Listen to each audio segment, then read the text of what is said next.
Speed ब्रेकरचं एक बोंबाबोंबच आहे. पाऊस पडतोय, बारीक पावसामध्ये आम्ही चाललो वेळासे ब्रिजला.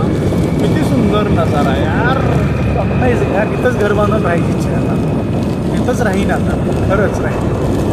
आणि इथं आहे वेळाचं समुद्र तट. आता आपण जाणार आहोत तिकडे बीचवरती.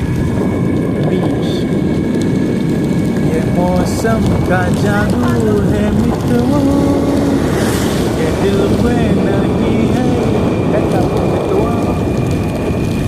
नहीं ना दिल से भूल गई, दीवाने से हो गई. समजून घ्या, काहीतरी पावसात असं होतं कधी कधी. यार इथं इथनं आत आहे का वेळाचे बीचसाठी आपण पुढे जाणार आहे. हा ना असं वातावरण आहे.